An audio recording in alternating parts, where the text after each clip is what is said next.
Aujourd'hui, je vais parler de, I guess, an early retirement related subject.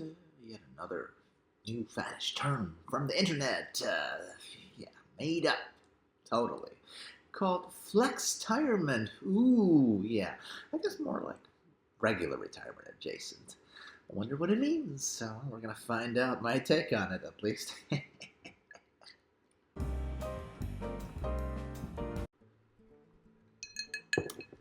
Hey, Zempuck here. So, obviously, at least half my rants are about FIRE, aka doing what you can to get to early retirement, and that whole movement.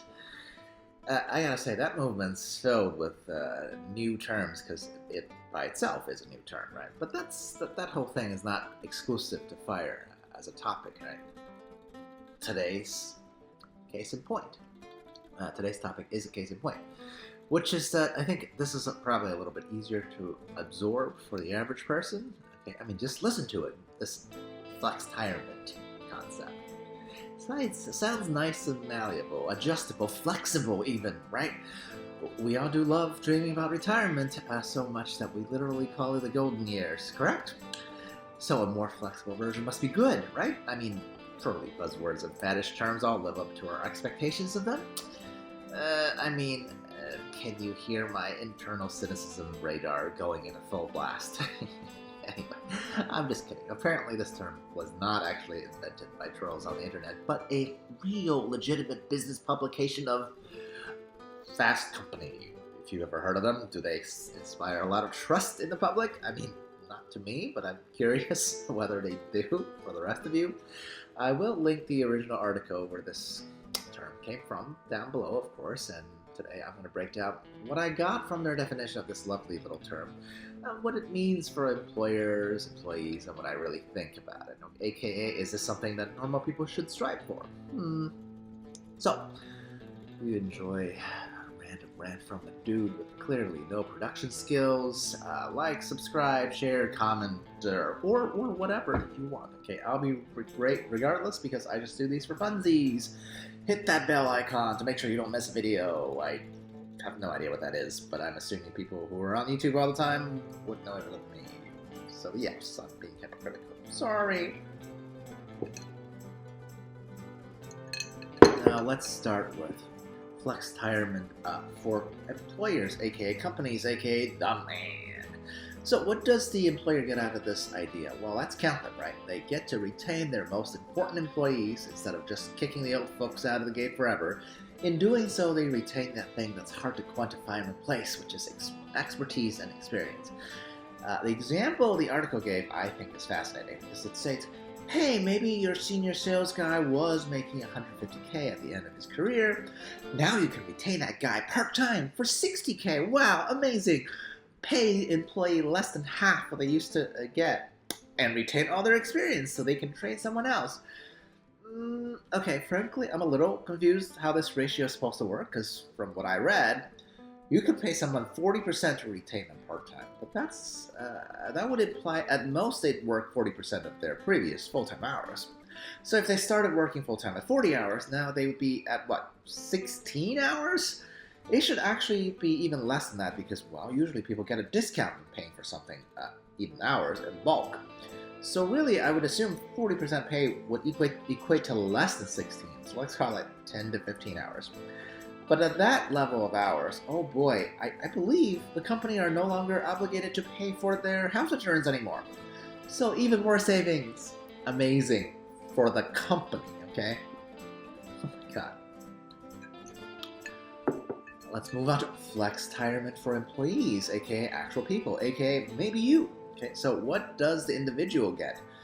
Well, I guess you get to maintain an income of apparently 40% and no more insurance, so you'd have to take care of that by yourself. So that's pretty expensive in the US. So without the employer chipping in, so your pay would actually be less than 40%. Oh, what else do you get to do? You get to mentor the new generation. Awesome. Even though you probably should have been doing that as part of your regular job function before retirement, right? At least if you work for a company with any sort of, even mild foresight, okay, at all. Hey, you as an individual can also Now prioritize family, health, and travel while furthering your professional ambitions, even though you are already, at regular retirement age? What? I mean, even devoting, let's say, 10 to 15 hours a week to a job means, well, you can't travel anywhere because you're in an office, most likely attached to a physical location, okay? Just for less hours.